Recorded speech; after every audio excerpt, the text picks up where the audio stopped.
말씀은요, 요한복음 1장 9절에서 14절하고요. 요한일서 5장 9절에서 12절입니다. 먼저 요한복음 1장 9절에서 14절. 참빛 곧 세상에 와서 각 사람에게 비치는 빛이 있었나니 그가 세상에 계셨으며 세상은 그로 말미암아 지은 바 되었으되 세상이 그를 알지 못하였고 자기 땅에 오매 자기 백성이 영접지 아니하였으나 영접하는 자 곧 그 이름을 믿는 자들에게는 하나님의 자녀가 되는 권세를 주셨으니 이는 혈통으로나 육종으로나 사람의 뜻으로 나지 아니하고 오직 하나님께로부터 난 자들이니라. 말씀이 육신이 되어 우리 가운데 거하심에 우리가 그 영광을 보니 아버지의 독생자의 영광이요 은혜와 진리가 충만하더라. 요한일서 5장 9절에서 12절 말씀입니다. 만일 우리가 사람들의 증거를 받을진대 하나님의 증거는 더욱 크도다. 하나님의 증거는 이것이니 그 아들에 관하여 증거하신 것이니라. 하나님의 아들을 믿는 자는 자기 안에 증거가 있고 하나님을 믿지 아니하는 자는 하나님을 거짓말하는 자로 만드나니 이는 하나님께서 그 아들에 관하여 증거하신 증거를 믿지 아니하였음이라. 또 증거는 이것이니 하나님이 우리에게 영생을 주신 것과 이 생명이 그의 아들 안에 있는 그것이니라. 아들이 있는 자에게는 생명이 있고 하나님의 아들이 없는 자에게는 생명이 없느니라. 아멘. 저는 오늘 예수님의 이름을 의지해서 예수님의 이름으로 말씀의 은혜를 함께 나누기를 원합니다. 예수님은 천지와 만물을 지으시고 다스리시는 하나님이시며 저를 죄와 사망과 병과 저주에서 건져주신 저의 구주가 되시고 저의 생명이시고 저의 주가 되시며 저의 전부가 되십니다. 아멘. 하나님께서는 오늘 말씀 영접하는 자 곧 그 이름을 믿는 자들에게는 하나님의 자녀가 되는 권세를 두셨나니라고 말씀하셨습니다. 저는 하나님의 이 말씀을 믿습니다. 그리고 이 말씀대로 예수님의 이름을 믿고 영접하여 하나님의 자녀가 되었습니다. 요한복음 5장 39절 말씀에 너희가 성경에서 영생을 얻는 줄 생각하고 성경을 상고하거니와 이 성경이 곧 내게 대하여 증거하는 것이라 하셨습니다. 성경 말씀이 예수님을 증거합니다. 예수님이 누구이시며 어떤 분인지 그것을 증거하는 것이 성경인데 또한 성경은 예수님은 창조주 하나님이시며 죄인의 구주가 되신다고 합니다. 저는 성경의 이 증거를 믿습니다. 성경은 또한 모든 사람이 죄인이라고 합니다. 로마서 3장 23절 말씀에 모든 사람이 죄를 범하였음에 하나님의 영광에 이르지 못하더니 했습니다. 저는 제가 죄인임을 압니다. 셀 수 없이 많은 죄를 지었기 때문에 하나님 앞에서 죄인이 아니라고 말을 할 수가 없고 제 양심이 제가 죄인인 것을 알았습니다. 그런데 제 양심은 죽은 양심이었습니다. 죄인인 줄은 알았지만 그것은 죄책감이었고 하나님의 양심인 십계명에 비추어 보아서 죄인임을 알았던 것이 아니라 내가 남보다 조금 더 나은 것 같으면 그나마 덜 죄인이고 뭔가 큰 잘못이라도 저지르면 엄청난 죄책감에 시달리게 되고 모든 것이 내 기준, 내 양심에 비추어 죄인이었던 것입니다. 그렇게 내 양심은 하나님께 대하여는 죽었고 인간 자기가 기준이 된 인본의 양심이기에 십자가에 못 박아 무덤에 장사지내 버려야 할 죄덩어리인 것은 신성엽 목사님의 가르쳐 이르신 말씀을 통해서 비로소 알게 되었습니다. 그 전에는 내가 죄인인 것을 알기는 알았지만 내 양심도 함께 죄로 정죄당해 죽어야 할 것임은 알지 못했습니다.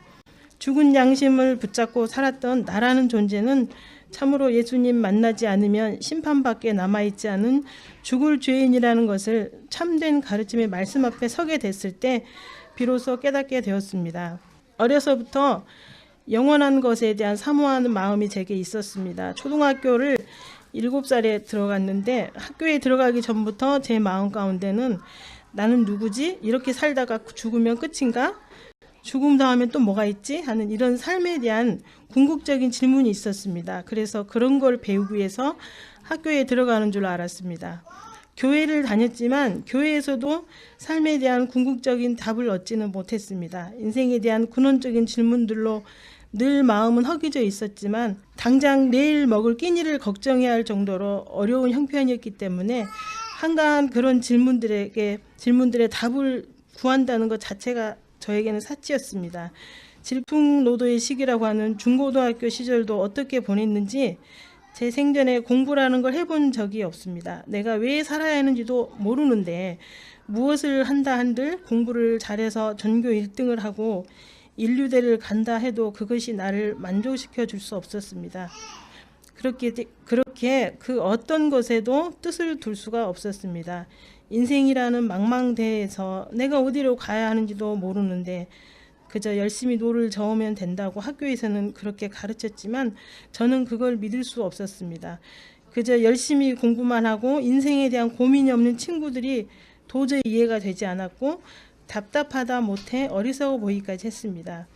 학교를 졸업하고 사회라는 무한 경쟁의 세계에 뛰어들었지만 인생의 근원적인 답을 얻지 못한 상태에서 저의 삶은 더욱 무겁고 버겁기만 했습니다. 겉보기에는 결혼도 하고 자식도 있고 남부럽지 않은 직장도 다니고 있는데 무슨 고민이 있을까 싶겠지만 하루하루가 죽지 못해 사는 나날들이었습니다. 전도서 3장 11절 말씀에 하나님이 모든 것을 지으시되 때를 따라 아름답게 하셨고 또 사람에게 영혼을 사모하는 마음을 주셨느니라. 그러나 하나님이 하시는 일의 시종을 사람으로 측량할 수 없게 하셨도다 하신 말씀처럼 영혼을 사모하는 마음은 있어서 찾고 구하는데 참 생명이신 예수님을 인격으로 온전히 만나지 못했기 때문에 늘 허덕이고 지치고 참 평안과 만족이라고는 눈꼽만큼도 없었습니다. 무엇보다도 죄의 무게에 짓눌려 신음하며 고통하는 나날들이었습니다. 선교단체라는 곳에 들어가서 훈련도 받고 교회도 열심히 다니고 교회에서 직분도 맡고 주일학교 교사로 구역의 총무로 누구보다 열심히 사는 것 같았지만 마음에서는 늘 죄의 짐에 짓눌려서 매일매일 도살장에 끌려가는 짐승처럼 그렇게 살았습니다. 결혼을 하면 남편이라는 존재가 나를 행복하게 해줄까 싶어서 결혼도 했지만 웬걸요 원수도 그런 원수가 없었습니다. 본인이 원했든 원치 않았든 남편으로 말미암은 모든 상황이 저를 너무 어렵게 했고 최소한의 자존감마저도 잃게 만들었습니다. 남편에게서도 결혼을 통해서도 얻지 못한 참 평안과 만족을 얻고 싶어서 세상과 죄와 짝하며 그렇게 살았습니다. 예수님을 믿는다고 하면서도 한쪽 다리는 세상과 죄에 걸쳐놓고 열심히 헛된 만족을 구하며 살았습니다. 그러면서 또 죄의 무게에 짓눌려 신음하고 날마다 죽지 못해 사는 나날들이었습니다. 그런데 그러던 어느 날 창세기 12장 1절에 너는 너의 본토 친척 아비 집을 떠나 내가 내게 지시할 땅으로 가라 하신 말씀이 저에게 딱 꽂히더니 그때부터 그 말씀이 빚쟁이처럼 저를 졸졸졸 따라다니면서 그렇게 저를 괴롭힐 수가 없었습니다. 얼마나 저를 몰아붙이는지 그때는 다니던 직장을 그만두고 다른 지역으로 떠나라는 줄로 알고 제가 고민이 참 깊었습니다. 나랑은 맞지도 않는 이딴 직장 당장이라도 때려치우겠다고 틈만 나면 벼르곤 했었는데 막상 그만둘 생각을 하니 그것도 쉽지가 않았습니다. 떠나라고 하시니 어디로든 떠나기는 떠나야 할 텐데 도무지 알 수가 없었습니다. 후에 제가 깨달은 것이지만은 죄의 길에서 떠나라는 성령님의 간곡한 부르심이었는데 그때는 그게 무엇인지 알 수가 없어서 엉뚱한 고민으로 죽을 뻔했습니다. 날마다 죄의 무게에 짓눌려 신음하고 고통하던 나날들이었는데 그러던 어느 날 저녁에 제가 기도를 하게 됐어요. 제 인생의 운전대를 예수님께 맡기기 원한다고, 예수님이 내 인생의 주인이 되어주시라고, 이제는 정말 이 죄의 수렁에서 빠져나가고 싶은데 나갈 수가 없다고 예수님 도와주세요 울부짖으며 그렇게 간절하고 진실한 기도를 하게 되었습니다. 그리고 그 이후로 제 삶의 변화가 시작되었습니다. 저녁이면 습관처럼 이상한 상상의 세계에 빠져들지 않으면 잠이 들지를 못했습니다. 현실과 반대되는 상황을 제 머릿속으로 상상하면서 제가 소설을 쓰고 드라마를 써서 주인공이 되고 아무튼 현실에서 얻지 못하는 평안과 만족을 거기서 구하는 것입니다. 그런데 그 기도 이후로 그게 딱 끊어졌습니다. 수면제 먹지 못하면 잠들지 못하는 사람들이 많이 있잖아요. 그런 사람들처럼 이상한 습관에 중독이 돼 있었고 근데 그게 또 하나님 앞에서 어쩌면 그렇게도 죄스럽게 여겨졌는지 거기서 헤어나고 싶었는데 그거를 못했습니다. 헤어나고 싶어 안달을 하고 노력하면 노력할수록 점점 더 죄의 수렁으로 빠져들어 허덕일 뿐이었습니다. 그런데 어느 날에 그 기도 이후로 그 못된 습관에서 거짓말처럼 헤어날 수 있었습니다. 내가 아무리 노력하고 몸부림을 쳐도 안 되었던 것인데 그 기도 이후로 딱 끊어졌습니다. 나중에 생각해 보니 곁에서 도우시는 성령님의 도우심이었다고 생각이 됐습니다. 그리고 그 이후로 정말 하나님의 말씀이 갈급해지기 시작했습니다. 기도가 갈급했어요. 기도를 하고 또 하고 하나님의 영광을 위해서 살게 해주시라고 새벽 1시까지 기도하고 서너 시간 눈 붙였다가 새벽 4시나 5시경에 벌떡 일어나 말씀을 읽었습니다. 하나님의 말씀에 대한 갈급함으로 목이 말랐습니다. 워낙 성경 말씀에 대한 사모함이 있었고 또 젊어서는 물론 지금도 젊지만 선교단체라는 곳에서 훈련도 받고 말씀을 사모하여 배우기도 하고 무수히 많은 구조들을 외우기도 했지만 이상하게도 그 기도 이후로 하나님의 말씀에 대해서 그렇게 갈급할 수가 없었습니다. 그러다가 종말론에 잠깐 관심을 갖기도 했어요. 사실 이 종말론에 관심을 갖게 된 것도 말씀에 대한 사모함, 예수님을 더 알고 싶은 마음 때문이었습니다. 그런데 이게 사단이 참된 말씀 안으로 들어오지 못하도록 선수를 치는 것이었는데 그때는 그걸 제가 몰랐어요. 어쨌든 어찌어찌 돌고 돌아서 결국은 신성현 목사님의 말씀을 만나게 되었습니다. 요한복음 4장에 사마리아 수가성 여자를 예수님이 찾아가 만나 주시잖아요. 거기로 지나가실 이유가 없는데 굳이 사마리아 땅을 통행해서 12시가 되어 야곱의 우물에서 수가성 여자를 만나 주시잖아요. 그 수가성 여자가 다른 사람도 아닌 바로 저였습니다. 가장 밝은 때, 그러나 가장 뜨거운 한 12시, 목마름이 극에 달하고 달해 죽을 지경에 이르렀을 때 성령님께서 신성현 목사님의 말씀으로 저를 찾아와 만나 주셨습니다. 영접하는 자, 곧 그 이름을 믿는 자들에게는 하나님의 자녀가 되는 권세를 주셨으니 이는 혈통으로나 육종으로나 사람의 뜻으로 나지 아니하고 오직 하나님께로서 난 자들이니라. 하나님 아버지의 자녀로 나는 것은 혈통으로도 육종으로도 사람의 뜻으로도 되는 것이 아니라고 합니다. 하나님 아버지의 자녀는 오직 하나님께로서 나는 것이라고 했습니다. 어떻게요?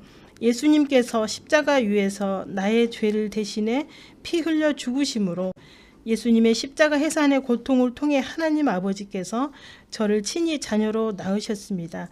그리고 그 사실을 예수님의 이름으로 오신 성령님께서 증거해 주시고 그것을 믿는 믿음을 또한 주셨습니다. 그렇게 하나님의 자녀는 오직 하나님께로서 난 자들이라고 하셨습니다. 예수님을 통해 친히 나를 낳으시고 그것을 예수님의 이름으로 오신 성령님께서 친히 증거하시고 믿게 하셨으니 하나님의 자녀는 사람의 뜻으로나 의지로나 방법으로 될 수 있는 것이 아니라 하나님께서 친히 낳으신 것이며 위로부터 나는 것입니다. 하나님이신 예수님께서 십자가에서 피 흘려 나의 모든 죄와 허물을 씻기시고 용서해 주셨으니 십자가의 산의 고통으로 나를 낳으셨으니 이제 하나님은 뚱구름 같은 분이 아닙니다. 하나님은 구말리 장천에 계시는 그저 막연하고 모호한 존재가 아니라 예수님을 통해 나를 낳으신 아버지, 나를 피 흘려 낳으신 나의 친아버지이십니다. 내가 그 사실을 믿고 예수님의 이름을 믿고 영접하니 내가 하나님의 자녀가 되었습니다. 하나님은 나의 아버지가 되시고 나는 그분의 자녀가 되었기에 아버지께서는 자녀인 나에게 아들아 하고 부르시고 나는 하나님 아버지께 아버지 하고 부릅니다. 아버지. 여러분, 하나님께서 아버지가 되신다는 사실을 믿습니까? 하나님이 내 아버지가 되시고 나는 자녀가 되는 이 관계가 되었습니까? 하나님이 내 아버지가 되신다는 그 사실, 그것만 생각하면 제 속에서 눈물이 쏟아집니다. 그저 그런 것일 수가 없어요. 저한테는. 내가 예수님을 믿고 영접하면 하나님이 내 아버지가 되신다는 것이 수학 공식처럼 그렇게 당연한 것이 아니라는 말입니다.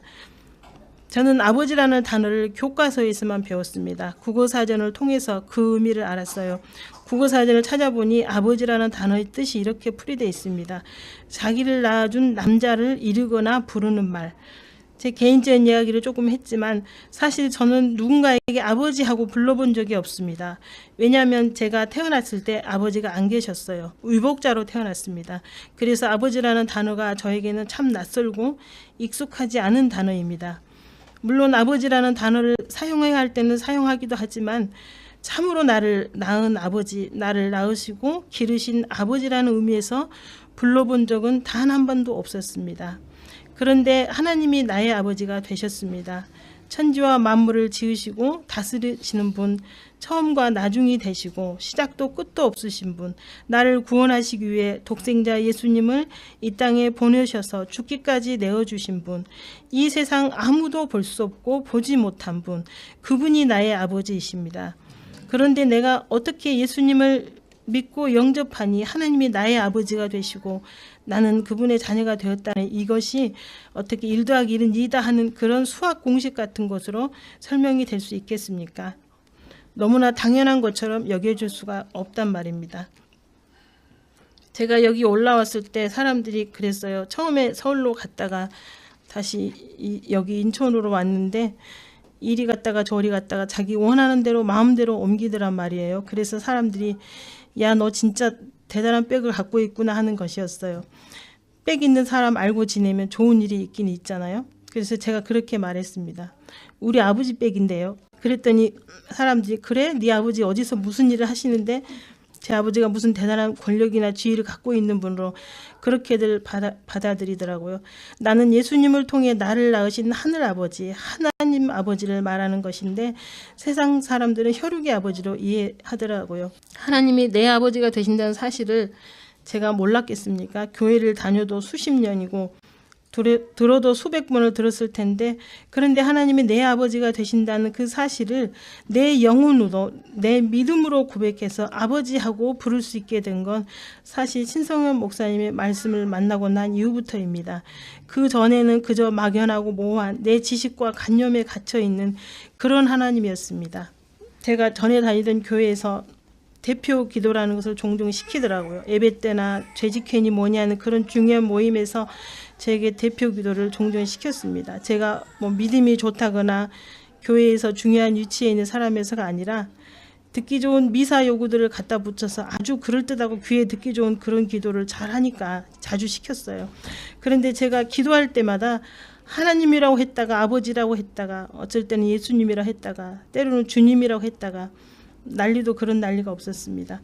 하나님과 나와의 관계가 아버지와 자녀로서의 관계가 아니었기 때문에 그리고 속임의 가르침 속에서 주여 주님 해도 되는 줄 알았으니까 어떻게 하나님을 아버지라고 부를 수 있었겠어요?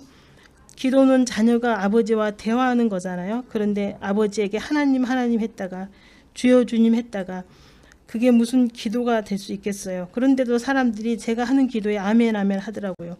저뿐 아니라 그들 역시도 함께 속임의 가르침 속에 있었으니 누군들 분별을 할 수 있었겠는가 말이에요. 2016년 초쯤에 어떤 분이 저에게 메일이나 쪽지로 신앙 상담 같은 것을 자주 했었습니다. 나중에 찾아보니까 주고받은 게 15개나 되더라고요. 그런데 그분이 어느 날 저에게 메일로 질문하기를 지금은 성령님께서 자매님의 곁에서 안으로 임하셨고 거듭나셨는지요 하고 묻더라고요. 그 질문을 받고 처음에는 제가 조금 당황을 했고 기분도 좀 나빴습니다. 사실 그런 질문은 잘 안 하잖아요. 그리고 그 사람 눈에는 나라는 사람이 거듭나지 않은 것으로 판단이 됐나 싶어서 살짝 고민이 됐어요. 질문의 의도는 자기 자신이 거듭난 것을 어떻게 알 수 있는지 그것을 물어보는 것인데 받아들이는 제 쪽에서 조금 오버를 했습니다. 어쨌든 제가 거기에 답장을 보냈습니다. 뭐라고 했냐면요. 성령이 친히 우리 영으로 더불어 우리가 하나님의 자녀인 것을 증거하시나니 하신 말씀 그대로입니다. 내 자신이 누구의 자녀인지 거듭나 하나님 아버지의 자녀가 되었는지 여부는 성령님과 내 영만이 알 수 있는 것입니다. 그런데 제 영은 제 자신에게 제가 하나님의 자녀라고 증거하고 성령님께서도 저에게 제가 하나님의 자녀라고 증거해 주시니 성령님이 내 안으로 내주하셔서 거듭난 것이 맞겠지요?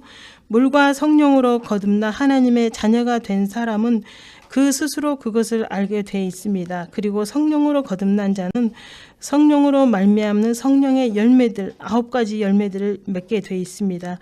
그 열매들이 지속적으로 내 안에서 드러나는 것입니다. 비록 처음부터 가지가 힐 만큼 풍성한 열매를 맺지는 못하겠지만 시간이 흐를수록 더욱 열매를 맺게 되고 예수님의 장성한 분량에 이르도록 점점 자라게 돼 있습니다. 성령으로 말미암는 열매들이 보이지 않고 드러나지 않으면 그의 구원은 의심을 해봐야 하겠죠. 제가 이렇게 답장을 했습니다. 그리고 우리 교회에서도 어떤 분이 저한테 그런 비슷한 질문을 하셨어요. 저에게 성령님이 자기 안에 와 계신다는 사실을 어떻게 알 수 있는지, 그것을 어떻게 확신할 수 있는지 저한테 물으시더라고요. 아마도 저한테 무슨 특별한 체험이나 비법 같은 것을 기대하고 물어본 것 같아요. 그래서 제가 조금 고민을 했어요. 뭐라고 말을 하지? 성령님의 특별한 음성을 들었다고 할까? 순간 고민을 하다가 제가 주저없이 이렇게 답을 했습니다. 저는 하나님이 내 아버지가 되신다는 사실이 믿어져요. 하나님이 내 아버지가 되시고 내가 하나님의 자녀인 것을 믿어요. 죽었다 깨어나도 그 사실은 변할 수가 없어요. 제 영이 그것을 알아요 하고 대답을 했습니다. 내가 하나님의 자녀이면 하나님이 내 아버지가 되신다는 사실을 내 영은 알 수 있고 내 영이 또한 그것을 나에게 증거해 줍니다. 성령이 친히 우리 영으로 더불어 우리가 하나님의 자녀인 것을 증거하시느냐 하신 말씀처럼 성령님이 친히 우리에게 증거해 주시지만 성령님 혼자만 증거하시는 것이 아니라 우리 영과 더불어 함께 증거해 주시는 것입니다. 갈라디아서 4장 6절 말씀에 너희가 아들인 고로 하나님이 그 아들의 영을 우리 마음 가운데 보내사 아바 아버지라 부르게 하셨느니라 하신 말씀처럼 아들의 영이신 성령님께서 예수님의 피로 죄사함 받아 아들 된 자 안에 오셔서 증거하시고 아들의 영을 받은 자만이 하나님께 아버지하고 부를 수 있는 것입니다. 제가 거듭남의 증거로 성령의 열매에 대해서 언급을 했는데요. 거듭나 하나님의 자녀가 된 사람이면 그 사람에게서 하나님의 자녀된 모습, 성령님으로 말미암는 열매들이 지속적으로 맺혀지고 더욱 탐스럽게 익어가는 모습이 보여야 합니다. 예수님의 형상을 자기 안에서 이루어가는 것이 성령의 열매로 드러나야 합니다. 그런데 구원받았다고 하는 사람들 속에서 성령의 열매가 드러나지 않는 것을 간혹 볼 때가 있습니다. 구원받아 하나님의 자녀가 되었다면 분명히 그 속에 하나님이신 예수님의 모습, 예수님의 형상이 더욱 선명하게 드러나고 더욱 예수님의 형상으로 자라갈 텐데 그렇지 않은 사람도 있는 것 같습니다. 성령의 열매는 우리가 잘 알고 있듯이 사랑과 희락과 화평과 오래 참음과 자비와 양선과 충성과 온유와 절제라고 했습니다. 보기에는 성령의 열매 같은데 막상 가까이 가서 확인해 보면 성령의 열매를 가장해서 죽은 열매들을 주렁주렁 달고 있는 사람도 있는 것 같습니다. 그런 사람들은 자기도 속고 남도 속이는 것입니다. 우리가 하나님의 자녀로 거듭났는지 성령님이 그 안에 들어와 내주하고 계시는지 그것을 알 수 있는 척도 중에 하나이자 가장 중요한 것이 바로 그 안에 들어와 계신 성령님으로 말미암는 성령의 열매들입니다. 성령님은 인격이시며 하나님이십니다. 우리가 하나님이신 성령님을 존중하고 사랑하여 순종하는 관계가 아니면 성령님은 그 사람 안에 들어오실 수가 없고 설령 들어오셨다 해도 열매를 맺을 수가 없습니다.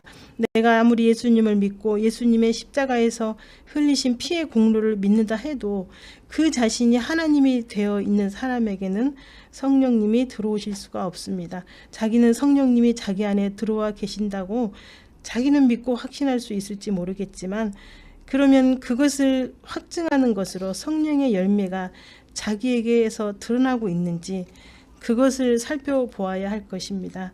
그 안에 예수님을 영접하여 예수님의 생명을 가진 자이면 반드시 생명이신 예수님이 성령의 열매로 드러나게 돼 있습니다. 자기에게서 성령의 열매가 드러나지 않는다면 그 사람은 생명이신 예수님이 아니라 유일하고 참되시며 영원한 생명이신 예수님을 빙자해서 가라지에 생명이 뿌려져 있다는 것을 알아야 할 것입니다. 자기가 성령의 사람인지 가라지 곧 마귀의 사람인지 알 수 있는 방법은 무슨 특별한 것에 있지 않습니다.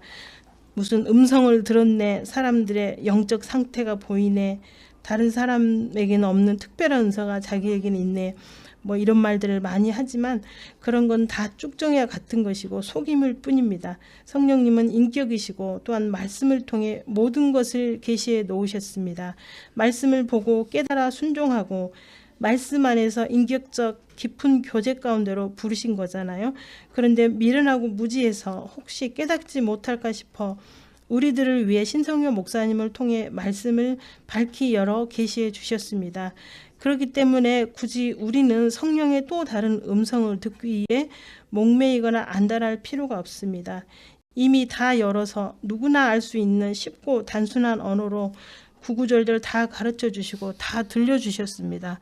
그 가르치심의 말씀 안에 성령님의 음성이 있고 책망이 있고 은혜가 있고 능력도 있고 때로는 위로도 있고 감동도 있고 모든 것이 다 있습니다. 물론 때로는 필요하면 성령님께서 음성도 들려주시더라고요. 꿈으로도 알려주시고 필요하면 주십니다. 그렇지만 성령님은 이미 신성현 목사님을 통해 밝히 말씀해 주셨기 때문에 굳이 더 이상 다른 말씀을 하실 필요나 이유가 없습니다.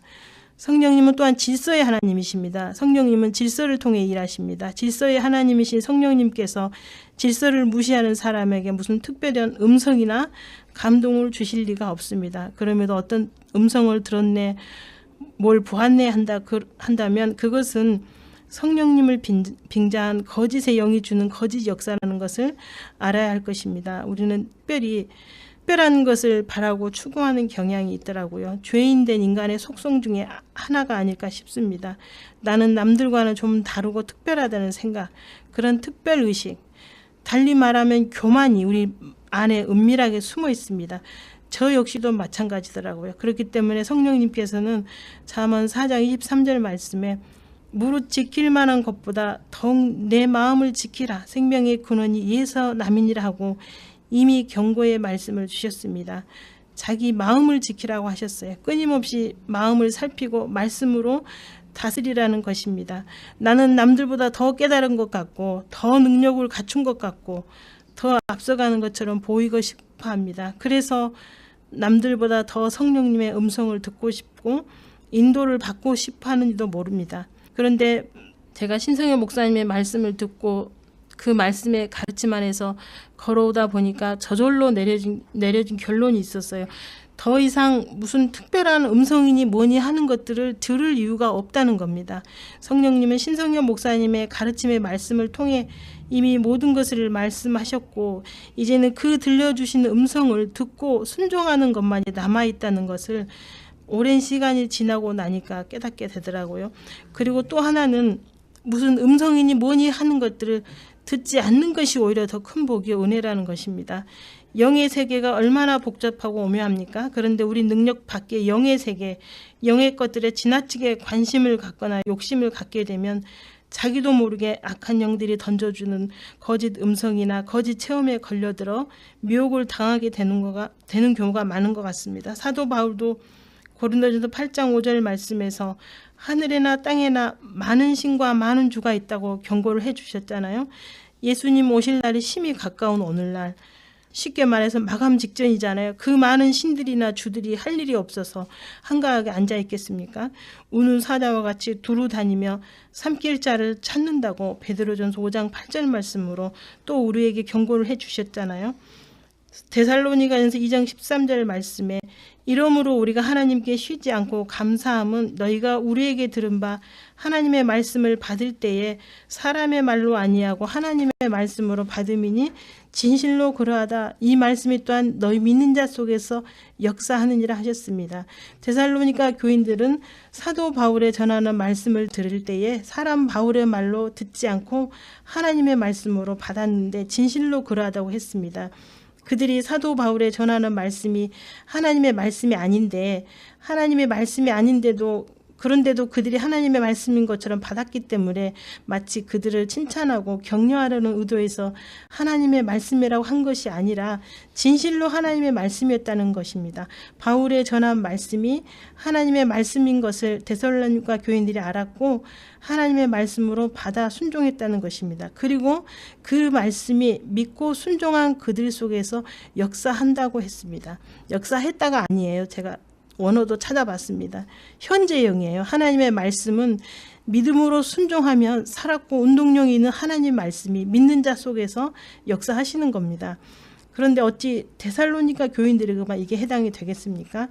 어찌 사도 바울의 말만 하나님의 말씀이 되겠습니까? 오늘날 성령님께서는 신성현 목사님을 통하여 하나님의 뜻과 계획과 의도를 다 보이시고 가르쳐 일러주셨습니다. 혹시 못 알아들을까 싶어서 눈으로도 보고 깨달아 알라고 책으로도 볼 수 있게 해주셨습니다.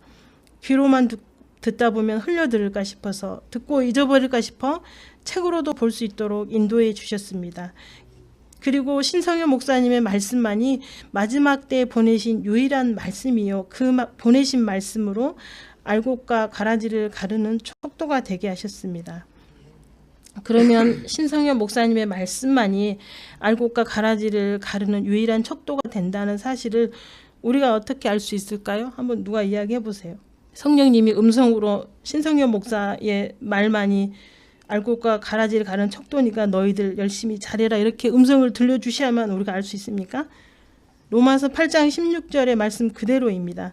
성령이 친히 우리 영으로 더불어 우리가 하나님의 자녀인 것을 증거하시나냐 하신 그 말씀대로 성령님이 증거해 주세요. 성령님이 또한 우리 영과 더불어서 우리 자신에게 그것을 증거해 주시는 겁니다.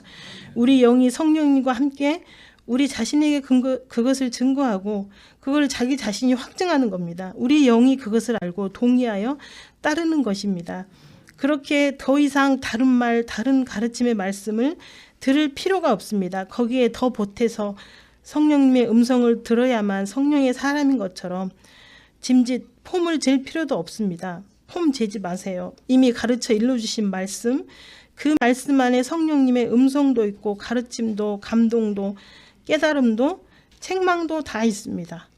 아니 이미 들려주신 음성도 제대로 못 들으면서 듣는다고 하면서도 자기 마음대로 받아들이고 해석하고 제대로 순종도 못하면서 뭐 더 다른 것을 듣겠다고 쓸데없는 노력들을 하는지 모르겠어요. 우리에게 남은 것은 오직 그 말씀을 하나님의 말씀으로 받아 순종하는 것, 자기의 속사람의 능력이 되도록 부단히 성령 안에서 힘쓰고 애쓰는 것만이 남아있을 뿐입니다. 이 마지막 때에 알곡과 가라지를 가르는 말씀으로 보내신 것을 알아서 혹시 듣지 못한 사람이 있다면 그에게도 이 말씀이 들려져 생명 얻기를 바라서 전하는 거잖아요. 그리고 자기 삶의 자리에서 묵묵히 성령님의 인도하심을 받아 자신을 성전의 믿음으로 세워가는 것입니다. 그것만이 우리에게 남은 사명이고 그게 달란트 남기는 겁니다. 우리가 성령님을 앞서 갈 수가 없어요. 그리고 성령님을 가르칠 수도 없습니다. 우리에게는 오직 순종만이 남아있을 뿐입니다. 그런데도 성령님을 가르치려 하고 성령님보다 앞서려고 하고 성령님보다 높은 자리에서 명령하려는 태도가 우리 안에 있다면 자기 안에 그거 있는지 한번 살펴보세요. 그 사람은 성령님이 아닌 자기 자신과 마귀를 하나님으로 모시고 있다는 사실을 분명히 알아야 할 것입니다. 성령님께서 신성현 목사님의 말씀으로 찾아와 저를 만나주시지 않았다면 저는 아마 지금쯤 무슨 종말로 운운하는 단체에 들어가서 열심히 도피처를 준비하면서 살고 있었을 것입니다. 아니면은 제가 하고자 했던 아동문학 작가로 성공해서 어쩌면 세상에 제 이름을 알리면서 살고 있을지도 모릅니다.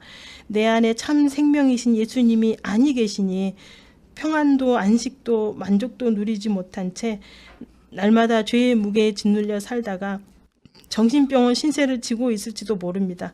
그렇지 않다면 어쩌면 일찌감치 인생을 포기했을지도 모릅니다. 제가 너무 과격하고 극단적으로 말한다고 생각할 수도 있겠지만 예수님을 믿는다고 하면서도 예수님을 만나지 못한 인생의 비참함이라는 것은 경험해보지 않은 사람은 모릅니다. 죽지 못해 사는 삶, 왜 살아야 하는지도 알지 못하면서 어쨌든 살기는 살아야 하니까 그 삶의 비참, 그 안에 생명이 없으므로 죽은 것과 방불한 인생의 허무는 살아보지 않은 사람은 알 수가 없는 것입니다. 제가 그런 사람이었습니다. 예수님을 내 영으로, 내 인격으로 만나지 못했기 때문에 살아있긴 있는데 죽은 자와 같은 삶이었습니다. 그런데 그런 식물인과 같은 저에게 예수님이 찾아와 만나주셨습니다. 내 인생의 운전대를 예수님께 맡기기 원한다고 내 마음대로 사는 죄된 삶이 아니라 예수님이 내 인생의 주인 되시는 삶을 살기 원한다고 간절히 기도했는데 그 기도를 외면하지 않고 예수님 들어주셨잖아요. 성령님께서 신성현 목사님의 말씀으로 저를 이끌어 주셨습니다. 신성현 목사님의 말씀만이 참 생명의 말씀이요 레마의 말씀임을 알았습니다. 그 안에 생명이 없으므로 말라 비틀어진 나뭇가지와 같았던 제 영에 생명을 얻게 하신 말씀이요 아버지의 마음을 기쁘시게 하고 아버지 마음에 합한 유일한 말씀인 것을 제가 알았습니다. 그래서 저는 신성현 목사님의 말씀이 온 세상에 전해지기를, 세상 모든 언어로 번역돼서 전해지기를 위해 기도해 왔습니다. 어쩌면 이 기도는 천년왕국에 가서야 응답될지도 모르지만 제가 할 수 있는 한 최선을 다해 힘쓰고 애쓰며 기도해 왔고 앞으로도 그럴 것입니다. 그런데 제 앞에는 어디서부터 풀어야 할지 모를 얽힌 실타래와 같은 문제들이 산더미처럼 쌓여 있습니다. 답도 없고 해결할 지혜도 방법도 저에게는 없습니다. 그래서 낙심할 때가 한두 번이 아니지만 사람으로서는 할 수 없으되 하나님으로서는 다 하실 수 있는 일 하신 말씀을 붙잡고 아버지께서 해결해 주시기를 기도하면서 해결해 주실 것을 또 기대하면서 믿음으로 나아갑니다. 근데 이 믿음이라는 게 눈에 보이지도 않고 손으로 만질 수도 없는 거잖아요. 그래서 낙심을 할 때가 많이 있어요. 그럴 때마다 제 자신에게 격려의 말, 때로는 책망의 말도 합니다. 하나님이 내 아버지이신데 내가 뭘 걱정하지? 내가 아버지인가? 아니잖아. 아버지가 아버지시잖아. 아버지가 나를 보호하고 양육하며 가족을 돌보시는 것이지 자녀인 내가 책임지는 게 아니잖아. 김경미 오버하지 마셔. 너는 그냥 아버지한테 딱 맡기고 열심히 신성효 목사님의 말씀 안에서 날마다 예수님의 형상을 이루는 일에만 전념하셔. 네가 예수님의 장성한 분량으로 자라면 자랄수록 네 문제는 점점 작아지고 아버지는 너로 인해서 기뻐하신다는 그 사실만을 기억해. 이건 제가 제 스스로 하는 말이에요. 저를 예수님의 십자가 해산의 고통으로 낳으신 아버지, 나의 아버지, 아버지께서 저를 얼마나 사랑하시는지 제가 압니다. 아버지의 자녀이니까요. 부모가 되어서 자녀를 키워보니 아버지의 그 마음, 그 크신 사랑을 제가 알았습니다. 설령 제가 죽을 죄를 지었다 할지라도 아버지는 저를 버리시지 않는다는 것을 제가 알았습니다. 나를 죄에서, 병에서, 저주에서, 사망에서 구원하시기 위해 이 땅에 종의 형체로 오신 예수님, 세상은 아버지를 알지 못해도 예수님은 아버지를 아셨습니다. 아버지의 뜻과 마음을 아셨습니다. 그래서 아버지의 뜻을 이루시기 위해 이 땅에 오셔서 십자가에서 다 이루시고 부활 승천하셔서 마침내 아버지 보좌 우편에 앉으신 예수님, 저 역시 예수님으로 말미암아 아버지의 아들이 되었고 예수님과 함께 아버지 보좌 우편에 앉게 되었습니다. 예수님 안에서 아버지의 아들이고 아버지의 후사가 되었습니다. 영의 생명이 없으므로 목말라 죽어가던 저를 긍휼히 여기셔서 생명의 말씀, 레마의 말씀으로 찾아와 만나주신 성령님 감사합니다. 아버지의 이름으로 오셔서 아버지의 모든 뜻을 이루신 예수님을 알게 하시고 믿어 영접케 하시고 거듭나 하나님 아버지의 자녀되게 해주신 성령님 감사하고 사랑합니다. 아버지와 아들 예수님과 성령님께 감사와 찬송과 영광을 올려드립니다. 감사합니다.